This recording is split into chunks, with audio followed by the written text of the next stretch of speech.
Jamie, thanks so much for joining us here today. It's a pleasure to have you on our show here and to hear your story. And let's go back to the beginning for you, because you're a guy that grew up just outside of Philadelphia.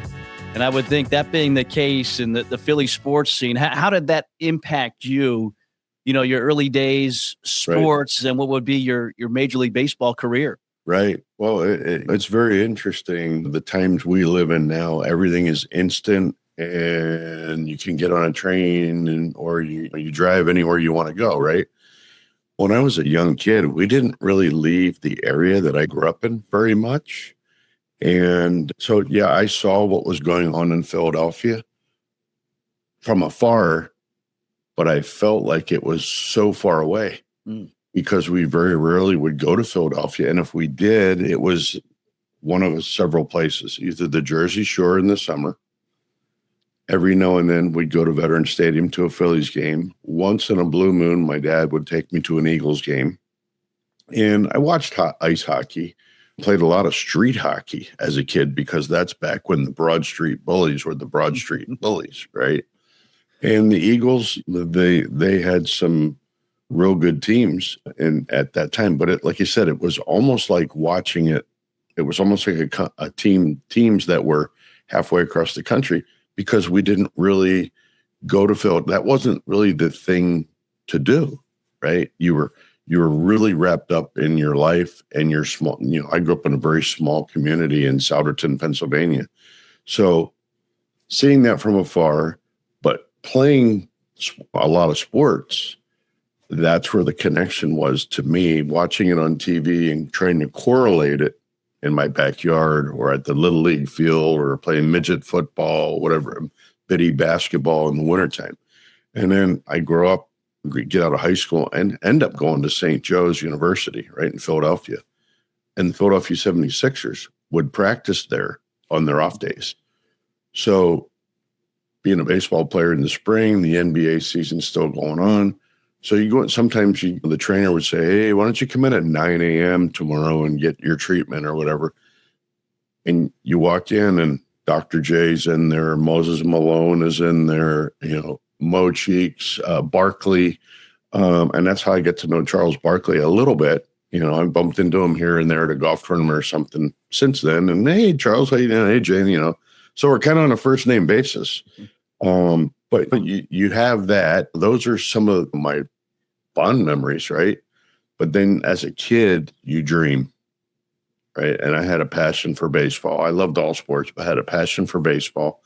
And I grew up watching, the Phillies. And again, baseball wasn't broadcast on TV as regular as it is now, right? You got your local team on your local channels. And we had 3 ABC, NBC, CBS, right? And then we had 3 UHF channels and a PBS channel. That was it. Right? There was no cable. There was no streaming. There was none of this, right? So, and nothing was instant like it is now.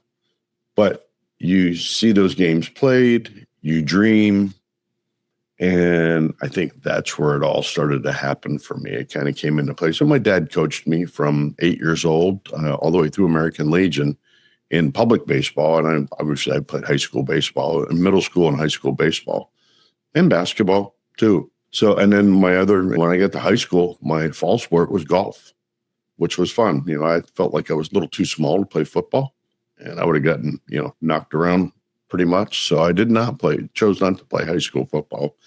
But the dream of playing, I had success in baseball, and I enjoyed baseball. And a lot of my friends played baseball. So we did it together. And I grew up that way. And my dream was to get drafted out of high school. Too small, you don't throw hard. I was always told the things I couldn't do, but I was, hey, you're a nice player, right? And that's okay, great. It didn't matter to me because I love playing.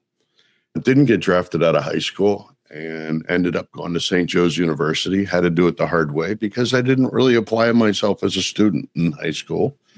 So I had to prove to the school that I could do the schoolwork. And so I went to night school my first semester, and I lived at home. So I commuted to St. Joe's. Wow. And I worked in the morning, had a job in the morning, got up at 7, went to work till 12, came home, got lunch, packed the car, And actually, I went to practice at 3 or 3:30 before I went to class. And then I'd go from practice and into the parking lot. I'd eat another sandwich. I'd change my clothes in the car, and I'd go to class, and I'd be done by 9:30 at night, and I'd drive home and just push repeat the next day. So I started to cut my teeth a little bit at the college baseball level, and found myself as a freshman playing pitching in midweek games, and occasionally proving myself, right, and establishing where I was going to fit in on that team, and started to have some success there. And shortly thereafter, I was a weekend starter. And back then, when you played a doubleheader on a weekend, because that's usually what you did, they were 2 7-inning games. So if I could start the first game and have a low pitch count, and pitch counts weren't a big thing then. Yeah. If I had a good game, or if we had a big lead, I might come out in the 5th. And then I might start the second game and see how far I could go. And that was kind of how we played our season. And we were decent. My freshman year, we were in the ECAC, East Coast Athletic Conference. And then my sophomore and junior years, so we had moved into the Atlantic 10. And for sure, we were not a powerhouse. Back then, Temple was really good. And usually Delaware was really good. And now Temple doesn't have a baseball team. It's kind of crazy, right? And you were really good. So at what point, like you said, you wanted to be drafted out of high school. That didn't happen. But at what point did you think, okay, now I've got a chance out of St. Joe's here? Yeah. That dream is still alive for me. Well, the crazy thing was in the summer, if I had any kind of lag time, playing in different leagues, I would play in an adult league up around where I grew up. It's called the Perki League. And it's people that, work for a living, right? And these guys were anywhere from their 20s, 30s, 40s, and 50s, right? And I played in this league occasionally. And there was a team in that league in Collegeville, Pennsylvania. And they picked me up to go to a tournament in York, Pennsylvania. And believe it or not, the gentleman who signed me, Billy Blitzer from the Cubs, that's where he first saw me, at an old men's kind of tournament in York, Pennsylvania. And I pitched quite well there as well. But I got Johnny Briggs, who used to play for the Phillies, played for a team out of Delaware. He hit 2 home runs and I believe a triple off of me. I was young and green, thought I was pretty good, and faced a former big leaguer, and it wasn't happening. But yeah, that's where he saw me, and then he continued to follow me my next year, and he saw me pitch down south in Florida, and then saw me pitch a few times at St. Joe. And look, I knew there were scouts at the games, but didn't know if they were there specifically for me, but it worked. And the Cubs drafted me in the 6th round in 1984. And I couldn't have been more happy to sign. You signed with them. And again, growing up, a Philadelphia Phillies fan, you're a Steve Carlton fan. Oh, yeah. Lo and behold, you make your debut against Steve Carlton. What was that moment like, June 16th, 1986 for you? It was a pretty magical day, getting your first major league start. I had really never been to Wrigley Field until I got called up. Again, living in that little space. Never really had been outside of the area other than like Jersey Shore and visit family and things like that. Boy, pitching in Wrigley Field was a pretty awesome place. That green ivy on the walls and just the confines. They call it the confines of Wrigley, or used to call it the confines of Wrigley Field, right? And it was pretty magical and very exciting. And by the way, you're pitching against your hometown team, and you're pitching against Steve Carlton. We ended up winning that day. So that day right there, if you would have asked me, could your career be over? It was a dream come true, right? Little did I know, 25 years later, I'd be retiring. So, and a lot happened. I don't know if we have enough time to talk on the podcast today, but yeah, that experience in itself was pretty magical. And boy, in that 25-year span, a lot of ups, a lot of downs, a lot of just kind of trying to figure things out. Do you have the ball from that game, the game-winning ball? Yes, I do. I have a game-winning. I've got a lot of different commemorative types of things, but my first hit, I believe was off of Ted Power, who pitched. It was against the Reds. And yeah, I've got a lot of firsts, and then some other milestones throughout my career. Yeah, pretty cool. Like you said, 25 years. It's a lot to get to. We're going to get to as much as we can here, but eventually, again, with the Cubs, and you get traded. Eventually, you make your way to Seattle. Maybe when your mind, as you look back, again, 25 years is a long time, but 11 years with the Mariners. Is that kind of some of the high marks in your career, would you say? Oh, definitely. Look, I had plenty of opportunities before I went to Seattle as a starting pitcher. And I would say for 4 or 5 years, I just I couldn't figure out who I was, and I couldn't create consistency. And I was not a frontline. I didn't feel or believe I was a frontline starting pitcher. But I don't know, back then it was just based on how are you doing? And then where do you fit in? And a lot of times early in my career, if I was in the starting rotation, if there was a day off, the 5th guy got bumped because it was all about keeping your 4 regular guys on turn. And if you had an off day or a rain out, then that pushed everybody back a day. They were big believers in being regimented and pitching on your 5th day.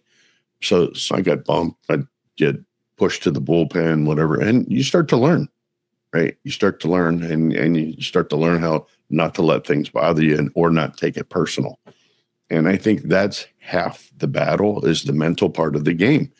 Look, everybody's talented. Even today, I watch a lot of college baseball. The talent there is pretty phenomenal. Are they polished? No. But you watch big league games today, everybody is talented. But I would, to a person, I would bet if you talk to, the 700-800 guys in the major leagues that had a little bit of time, they'd say, what's one of the separators? And one of the separators is learning how to fail. I think that's really important. And the mental side of the game, you're under such a microscope as an athlete, and it doesn't matter in what sport, but you're under that microscope. And, how do you accept that? And how do you deal with it? Right? If you're struggling and you're getting beat up in media, or you feel like also when you're struggling, you feel like you're letting yourself down, but you're also letting your teammates down. You're letting the organization down. You're letting the fans down. And those are the things that you have to learn how to deal with, and learn how to, that today they use the word, the noise, right? You got to minimize the noise or turn the noise off. And I think once you start to figure out some of that, and, you also have to figure out, where do I fit in here? Right? How do I fit in? How am I contributing on a daily? As a starting pitcher, you only pitch once every 5 days, but those 4 days in between are just as important as the day you start. So how I started to take it, or how I view it, was those 4 work days. Those are my work days, and my gift is day 5, the day I get to start. And then I would assess how I acted, responded, competed, and all those things on that 5th day. And then I'd make my adjustments from there, from start to start to start. And then also focusing on the next team you're going to be facing. Yeah. So obviously the mental side of the game changed for you going there, but how about your game itself and the way you pitched, maybe the way you evolved? Why did it click? Why did it work so well in Seattle? Yeah. Well, we scored some runs, and, I happened to be traded to a team that was on its way up, had some young talent, had some big talent. When you got a guy like Ken Griffey Jr. in center field, and Jay Buhner in right field, and Alex Rodriguez at shortstop, and the rest of the team, we had great teams, but those were the headline, I guess, names, if you want to call it. But it takes more than those types. Those guys aren't superstars without their teammates around them, right? And once you start to be around that and see that, again, some of the experiences before that allowed me to accept that a lot better, right? Playing with a Nolan Ryan in Texas, playing with a Cal Ripken when he broke the Lou Gehrig streak in Baltimore, the Mo Vaughns, the Roger Clemens. I could, played with Jim Sundberg early in my career. Who's Jim Sundberg? He was a great catcher in his day, right? But he was a backup catcher. Boy, he taught me a lot, right? So it's those people that have contributed. Rick Sutcliffe kind of took me under his wing as a young pitcher. So all those experiences, I think, really kind of guide me and help me as I got to Seattle. And when I got traded there, I was actually pitching out of the bullpen in Boston predominantly. But on the days Roger Clemens would pitch, I would throw a long bullpen because I knew he was going to throw 150 pitches regardless of what was happening in the game. And I was the long man. So the chances of me pitching on those days wasn't very good. So I'd try to stay sharp that way and keep myself lengthened out. So if I ever had the opportunity to go somewhere else and start, I wouldn't have to tell them, hey, I need 2 weeks to prepare. I'm ready to go. And that's exactly what happened. Got traded to Seattle, met the team in Milwaukee. And I want to say I pitched a day or two later. And, Lou Piniella said, hey, you ready to pitch? And I said, of course I am. They handed me the ball and took it from there.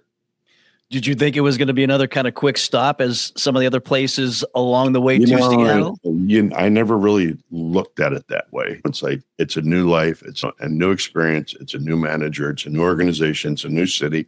You just never know what can happen. And like you said, I jumped on when we were, and by the way, we had a guy by the name of Randy Johnson there too. Right. So, I mean, it was pretty cool. Pretty cool. But yeah, I mean, you don't know where it's going to go. And I think it's the power of thinking positive. And that's all the stuff that I learned from the mental side of the game. So 96, you go there. 2001 was an incredible season, 116 wins that they had. Tell us about that season. And again, you mentioned all the talent on that team. Did you think it was going to correlate to that type of season? No, I don't. I mean, you would. I think in a dream, you want to play that well, but that had only happened. We tied a major league record in wins for that year with 116. Yeah, you dreamed that, but do you think it can really happen? No, but you chase it, right? And I look back at that season, and everybody on that roster contributed in many, many ways, but we averaged 7 losses per month that season. And really and if we were down a couple runs, it didn't matter what part of the game, it would be like an open conversation. Hey, we need 3 runs. Let's get 4, and we get it. We need to close the door here. We close the door. It was just anything we wanted to do. And I don't mean this in a cocky way, but it's how it kind of felt. Oh, this is what we need to do. All right, let's go do it. And it happened, right? And I think in the beginning of all this, guys were like, is this really happening? Oh, all right, let's be cautious here, because I've been on some teams that early in the season won a lot of games and then couldn't find their way, right? So you never know. And I look at baseball and you look at teams every year, a team goes through a lull. It doesn't matter what team it is. And the part is you don't know what time of the year it's going to happen, right? And you surely don't want it to happen at the end if you're in a pennant race. And I've always lived by that, and teams I played on, it's not like, all right, I'm waiting to fail or waiting to struggle. But when it happens, it's more about learning how to get out of it sooner, right? And as a young player, you don't know that or understand that. But as an older player, you start to see that. You see other teams struggle, and you go, "Wow, they should be a lot better." Well, they're just going through a bad period right now. So, but yeah, we clinched that season, and I think we clinched so early. It was like, I want to say it was late August when we clinched, and now it's up to the skipper to figure out how do I keep these guys sharp, and give them some time off, but keep them sharp, and We played well for the remainder of the season, but we got to the playoffs in the second round and just couldn't get past the Yankees. And I think back then the Yankees were a buzzsaw for us, unfortunately, because not making it to the World Series that year, I think would have made that team stand out even more. I was going to say, again, such a great season during the regular season, but does that make the disappointment even better, even bigger. Yeah, 100%, 100%. And and not that the winning came easy, but it came, right. And with the people we had in that clubhouse at that time, they weren't going to let that happen. We had too much savvy and too much experience to allow that to happen. But like you said, when you get to the playoffs, and I think we all know that people who follow baseball, you see teams that maybe you're like, how did they get in the playoffs? But if they're playing, I mean, look at the Rockies in, what was that, 07, right? They had a great season, but they had an unbelievable run in the playoffs. In 07, they cut through us with the Phillies in 3 games. And then, they went through the next round, blew through that. And then if you remember, they sat for 4 or 5 days waiting for their opponent. And then I believe it was Boston, and they got to the World Series, and Boston made them look like they didn't even belong in the league. So, I mean, it's crazy how this game goes, because what you think, oh, the Rockies, they're gonna win, or the Mariners, they're gonna win. Unfortunately, it doesn't work that way. Yeah, you get into the playoffs, it's a tough, definitely a different animal, as you know for sure. Yep. Eventually your time ends in Seattle. You get traded. Did you have a say in where you were getting traded?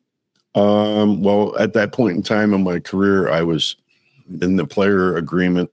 If you have 10 years of service and 5 years in the same organization, you get an automatic no trade clause, or it just goes into effect. So I kind of did have a little control, but I didn't really know they were out shopping me. And we were in Anaheim, and they asked me if I would accept the trade. And then I said, to who?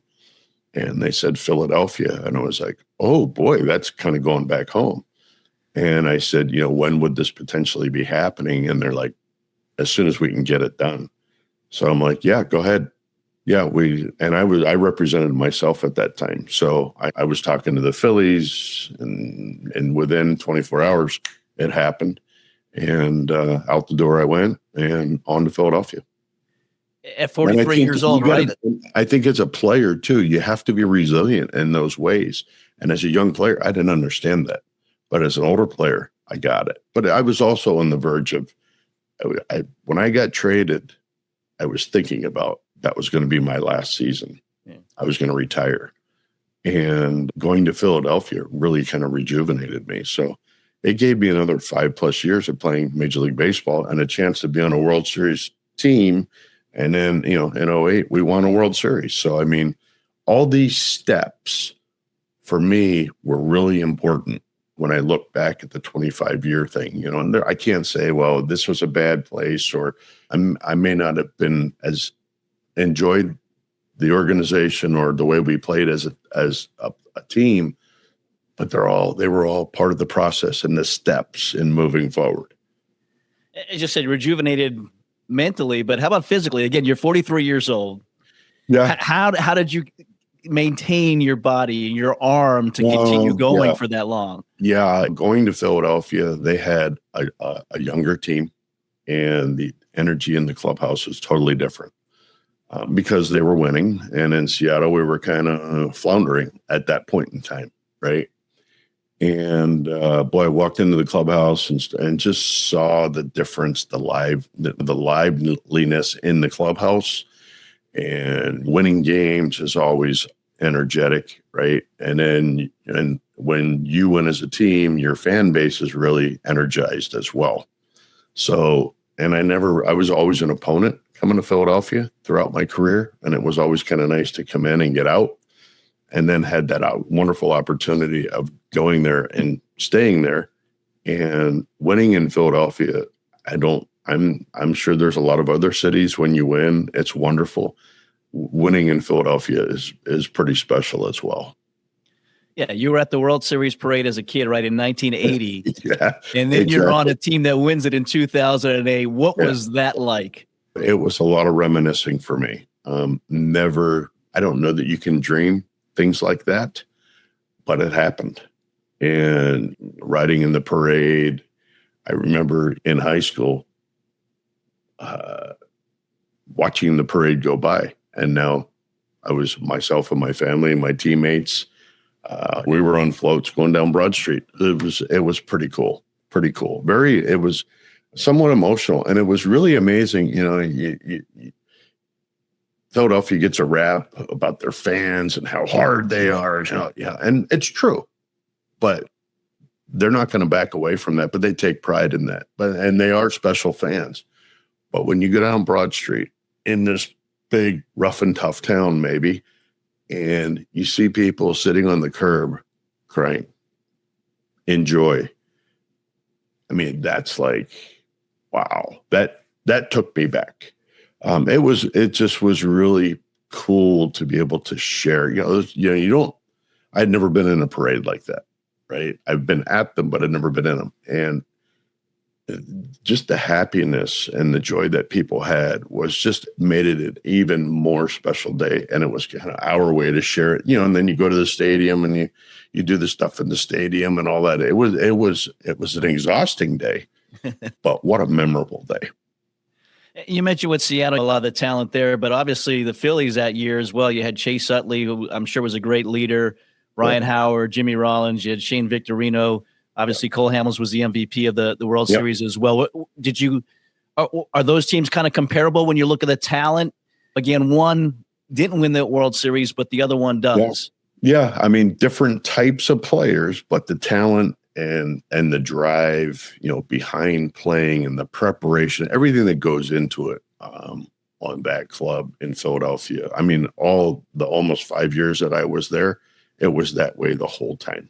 Because of some of the people that you had mentioned, their work ethic, kind of other people, the younger player sees that. And sometimes it's spoken, sometimes it's unspoken, right? But that's why I learned you use these and use this more than you use this, right? And again, I was older. I was in my 40s, right? So I don't want to say that I was looking over my shoulder. Could this be my last day? I don't think I ever went through my career thinking that or acting that way. But I learned in my 40s how to appreciate where I am and what I'm doing. Let's fast forward to 2011, Tommy John surgery for you, but you come back in 2012. Why come back? I mean, you're 49 years old at that time. You had an outstanding career. You won a World Series. Yeah. What was it about coming back? It's a great question. I think I can take that back to my high school days when I was told what I couldn't do. Throughout my career, I was told what I couldn't do. Right. So to me, I wasn't out for revenge. I was out to prove, number one, to myself, but number two, to the naysayers. Right. And I wasn't playing for that, but it kind of fueled the fire. I learned how to use that in a positive way instead of a negative way. Instead of being angry and mad and upset with people, say, no, I'll show you. But now I have to be prepared, right? And I think that was the fun of the challenge of it for me. And look, when I played in Philadelphia, there were a few of my teammates. I was old enough to be their father, so I was kind of like a father figure. And it was kind of fun. We'd be on the road and maybe play a day game on a Saturday, take a bunch of kids out for dinner. I felt like I was taking my own children out for dinner. But we would talk. And to me, that's how you pass, part of the way of passing the baton in the game, right? You teach. And I always have enjoyed that. And still, on occasion, I work with some kids in high school or college. That's part of it. You want to give back. Continue to give back to the game that gave to you.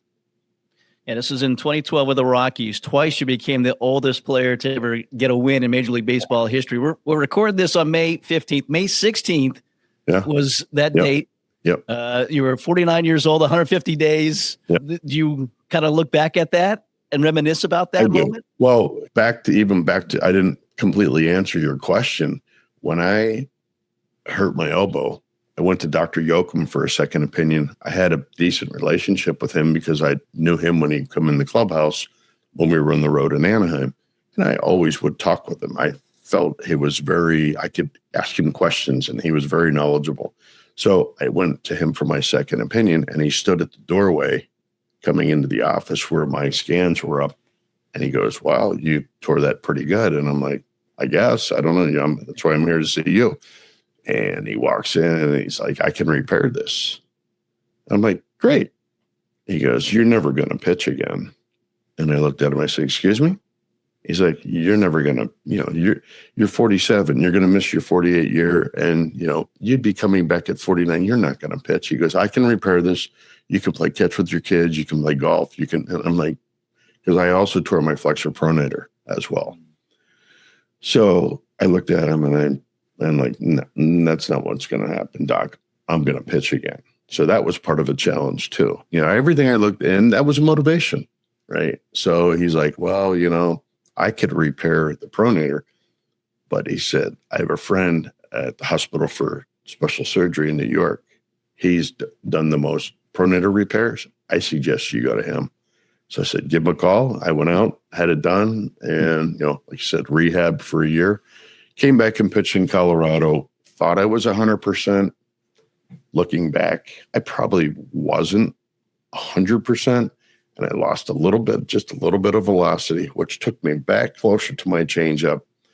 And, in all honesty, an old guy pitching on a team, trying to find an identity at that point in time. And we weren't very consistent. We didn't play very well. I didn't last very long, but the opportunity that I had was wonderful. I really, again, it was about proving something first and foremost to myself, but to people like, what are you doing? I'm like, look, throughout my career, anytime there were old timers, say around the All-Star break, or, they would come to the ballpark and we might have a hallway conversation or in the dugout or something like that, or after the game. And, as I got older, these older guys that were older than me that were retired, they'd say, make them tear that uniform off your body. Make them tear that uniform off your body. And I kind of learned from even that, with retired guys, like play as long as you can. So that was kind of motivation too. And then, we have 3 boys, and all of a sudden, I was playing long enough. They're in high school. Yeah. And now I'm thinking, how cool, if they have the ability to sign or play professionally, how cool would that be to either play with or against my sons?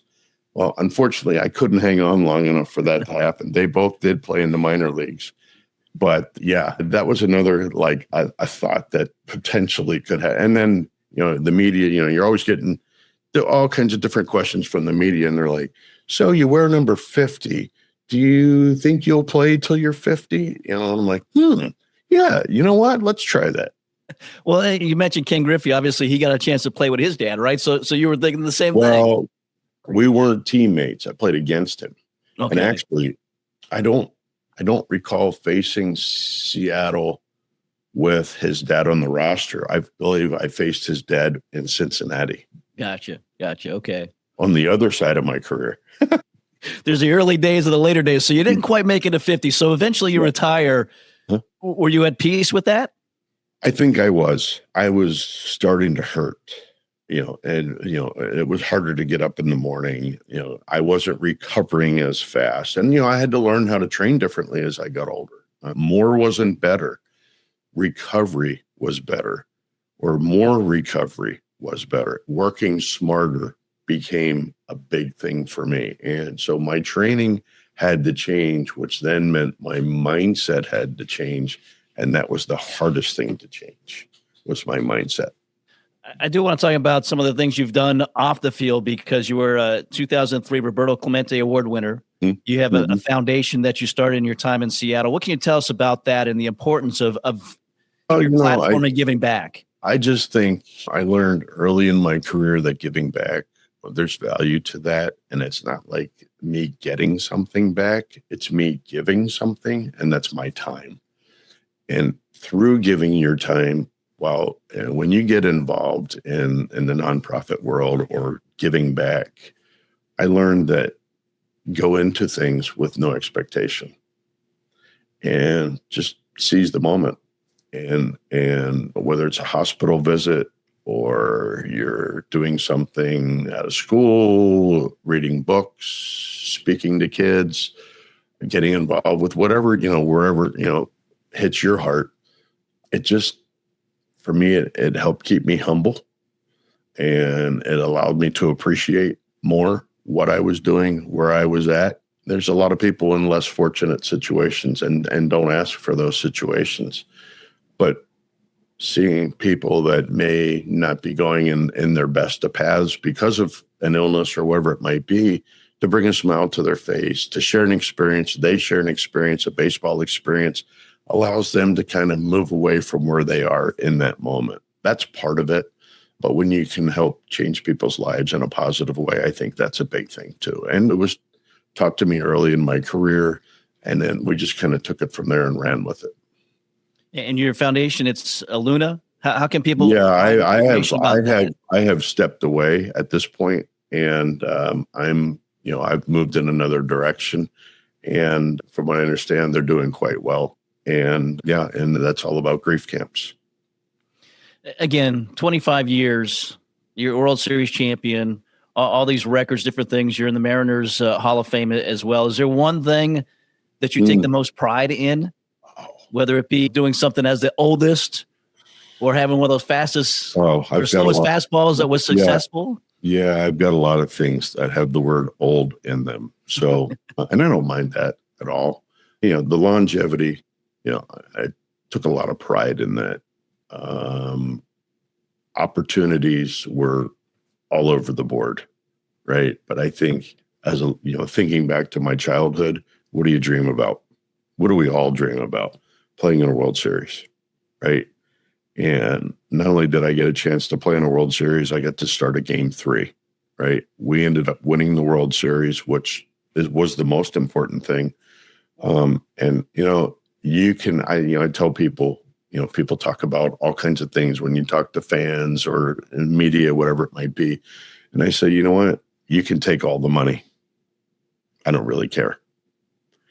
But you can't take the life experiences that I have, that I've had individually or I've had with my teammates and my family. Those are the things that I will always reflect on and remember and appreciate and enjoy. And the people that I've got to meet, the places I've been to, I never thought I'd play baseball in Japan. I was on an all-star team that went to Japan. That was wonderful. Pitching in a World Series, pitching in one all-star game. And then just all of it, I can go back to Geneva, New York, where I, began my career.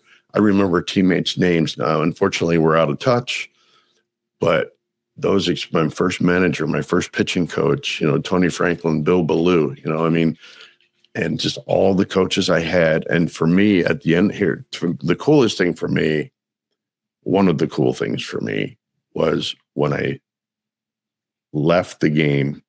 When I got released from Colorado, I pitched 6 more games, 3 for the Orioles in AAA and 3 for Toronto in AAA. And I didn't know this was going to happen or these feelings were going to evolve. But as I pitched those 6 games, trying to get back to the big leagues, but realizing that I'm 49, I'm not a prospect anymore, I'm a suspect, right? And those 6 games really allowed me to go back in my career and relive the minor league days I had in the beginning.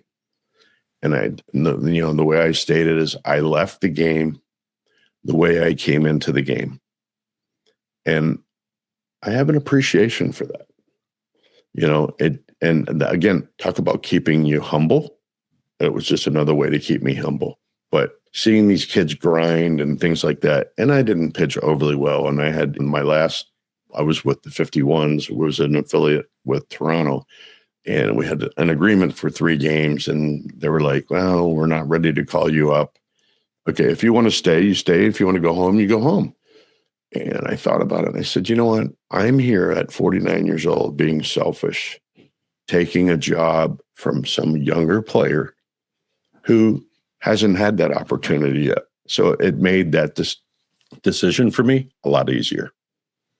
Let's go back to the beginning in your childhood. As far as Steve Carlton was your guy, did you ever have a chance to meet him? Do you guys have a relationship at all with your time in Philadelphia? I can't say it's a relationship. I would say more of a friendship. And if he sees me or I see him, it's just one of those, walk over and say hello. The crazy thing was I was at several years ago with my youngest son, who's now in college playing baseball, went to a Hall of Fame induction, and we were in the plaque room. And it was, closed to the public, but it was Hall of Famers and their families and retired players. And my son was with me. And we're walking around the plaque room, and I got to Steve Carlton's plaque, and I stood there and I looked at it, I read it, and I'm like, wow, it's pretty cool. And I turned around, like 15 feet away from me was Steve Carlton. So I said, hey, Steve, would you be kind enough to come over here and take a picture with me at your plaque?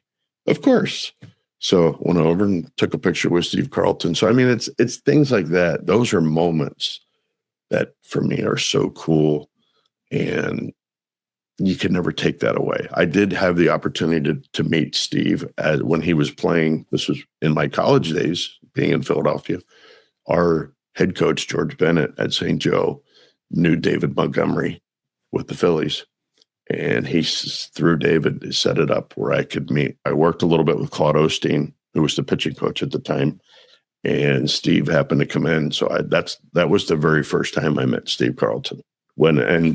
Talk about being in awe. I was like, oh my gosh, this is crazy. But yeah. You mentioned Hall of Fame. I mean, again, a lot of accolades for you.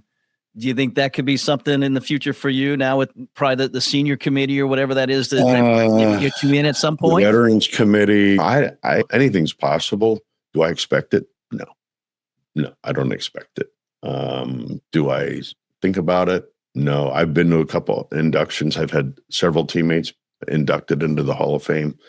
And what a magical day. What a magical place, the Hall of Fame. If you're a baseball fan and you've not been, I suggest you go to the Major League Baseball Hall of Fame in Cooperstown. It's a wonderful place and just simple. And honestly, you go there and you feel like you've stepped back 30, 40 years in time. Things slow down, and it's baseball. And there's true baseball fans, it's a magical place. It really is. How can people follow you? Are you on social media at all, or, Jamie Moyer got 50. My daughter Duffy and I are I'm doing a little thing called Mound Visits with Jamie Moyer. Simple stuff for younger kids. They can get on the internet and maybe get a little bit of pitching info. I'm not going to go out and claim, this, that, and the other. I'm basing it off of my experience, and I get it. The game has passed me by. I understand that. I respect that. I know that. But you know what? I lived 25 years with this game, and I had a lot of starts, pitched a lot of innings, and I have a lot of experience. Do I have all the answers? For sure. Most certainly not. I don't understand the sabermetrics today, so I can't speak of it, or I'm not going to speak down on it. It's a thing. I don't understand the majority of it, but to me, it's mano a mano. You're going out there, you're pitching, you're competing, and yeah, that stuff comes into play. But to me, you still have to go out and compete. I enjoy watching. I really do. Unfortunately now too, at 63, I don't know any players in the game anymore. So it was always, when I retired, it was really fun to watch teammates continue to play. And now I've kind of lost that. So now I got to, I just watch baseball because I enjoy it. But like I said, I have a son playing college baseball at Nebraska. And I've enjoyed that this year. They've had a wonderful year, and he's had a great year.